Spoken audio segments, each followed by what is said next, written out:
In the last few days, the spotlight of the headlines has been on President Trump's latest round of tariffs, most notably a 35% levy on Canadian imports and 15% on goods from the European Union, among others. At the same time, his decision to sack the Bureau of Labor Statistics chief in the wake of a disappointing jobs report dominated business coverage. Yet amid all this, one crucial development has flown under the radar. Canada's aluminum exports to the United States have plunged sharply, even as shipments to overseas markets have surged. Before any further ado, let's get to the heart of this news. Tariffs on Canadian aluminum began to tighten in early March 2025, when the United States government invoked Section 232 of the Trade Expansion Act to impose a 25% levy on imports of steel and aluminum, effective March 11. Canada immediately responded with retaliatory duties on United States goods worth $29.8 billion, including select agricultural and industrial products, a move designed to protect its domestic industries and signal that it would not absorb punitive measures without consequence.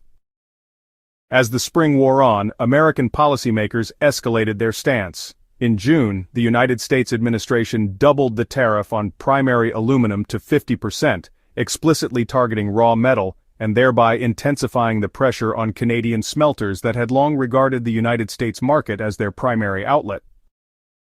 By the end of May 2025, the impact of these measures was starkly visible in Canada's trade statistics. Government data revealed that exports destined for the United States, which traditionally account for more than 3/4 of Canada's aluminum shipments, had fallen sharply. Between May 2024 and May 2025, the United States' share of total Canadian exports slipped by 10 percentage points, settling at just 68% of the country's overall outbound trade, a decline driven largely by manufacturing products such as steel and aluminum. Over the same period, overall Canadian exports rose slightly in volume terms, but the drop in United States-bound shipments heralded a fundamental shift in trade patterns, one that Canada's political and business leaders have described as both necessary and fraught with challenges. In March alone, once the initial 25% tariff took effect, Canadian aluminum exports to the United States declined by an estimated 6.6% month-over-month. Producers reported tightening order books as American buyers reduced purchases or turned instead to tariff-free alternatives such as recycled aluminum and imports from other countries. During April, the situation worsened. Shipments plunged by a further 15.7%, reflecting not only the cost penalty on Canadian metal, but also the rapid retooling of supply chains by United States downstream users who found it more economical to source from Europe or domestic scrap processors rather than absorb the price hike. By May, exports to the United States had fallen for a fourth consecutive month, registering a modest additional drop of 0.9%, yet that represented the lowest level of American-bound shipments since the depths of the pandemic in 2020. The cumulative effect was clear. Canada's aluminum industry, which in 2023 sent 5.46 million metric tons of metal south of the border, suddenly found itself with an enormous surplus that could not be absorbed domestically. Smelters faced mounting inventories and pressure on cash flows, prompting urgent discussions with the federal government and industry associations about long-term strategies to weather the storm. Recognizing the need for alternative markets, Canadian producers accelerated efforts to redirect aluminum exports to Europe and other regions.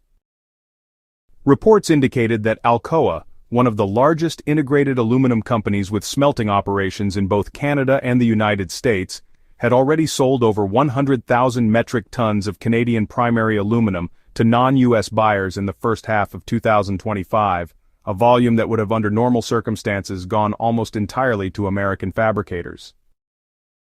European buyers welcomed the extra supply at a time when regional premiums were elevated but still below the punitive U.S. tariff threshold. At the same time, U.S. importers began to shift toward higher tariff-exempt sources, such as aluminum scrap from Europe, further entrenching Canada's need to diversify. Italy emerged as a particularly significant new destination, benefiting from an EU-wide quota system that exempted certain trusted ally aluminum from continent-wide tariffs. By May, Italian imports of Canadian aluminum had surged, with industry estimates placing them among the top non-American single-country markets for raw Canadian metal. Other European nations, including Poland and the United Kingdom, also increased their intake, though on smaller scales.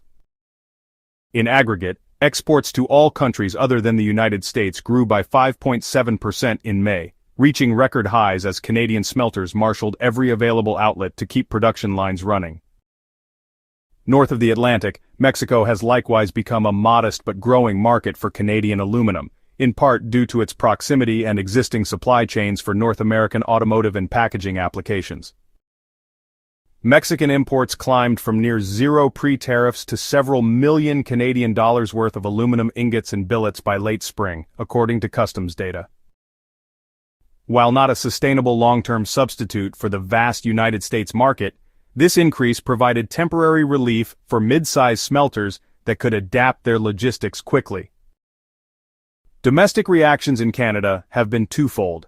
Politically, Prime Minister Mark Carney voiced strong disappointment with the United States administration's decision to heighten tariffs, arguing that Canada accounts for only 1% of illicit fentanyl entering the United States, one of the justifications cited by Washington for its measures, and pledging countermeasures to defend Canadian jobs and industries. Economically, industry leaders have lobbied for a mix of government support, including short-term financial assistance to offset lost revenues and longer-term incentives to invest in higher-value downstream processing, thereby reducing reliance on raw metal exports. Internationally, Canada has leveraged its free trade agreements to seek deeper market access and tariff exemptions. Negotiations with the European Union and the United Kingdom have included discussions of quota-based systems that would shield aliquots of Canadian aluminum from EU retaliatory duties on the grounds that allied nations should enjoy preferential treatment. Similar talks are underway in Asia, particularly with Japan and South Korea, though logistical costs and the absence of established supply chains present steeper barriers in those markets. Despite these efforts, the price of aluminum on global commodity exchanges has remained under pressure, as the surge in supply to non-American markets has outpaced their capacity to absorb it fully.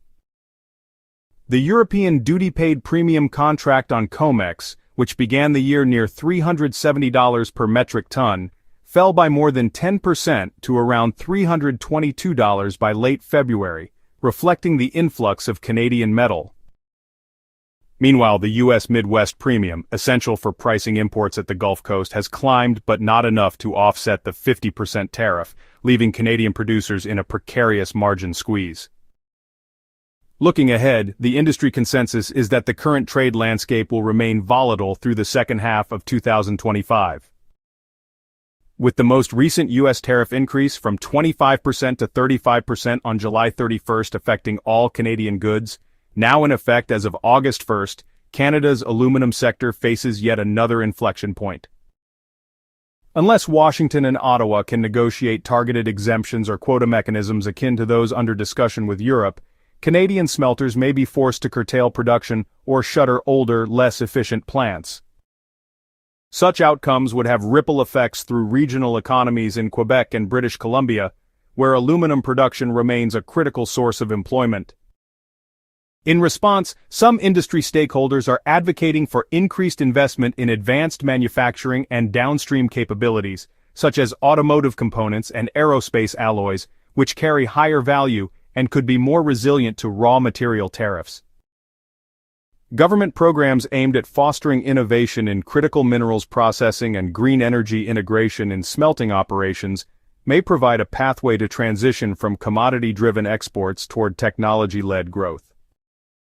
At the same time, enhanced trade promotion efforts in emerging markets, particularly in Southeast Asia and the Middle East, are seen as essential to broadening Canada's commercial horizons beyond its historic dependence on the United States.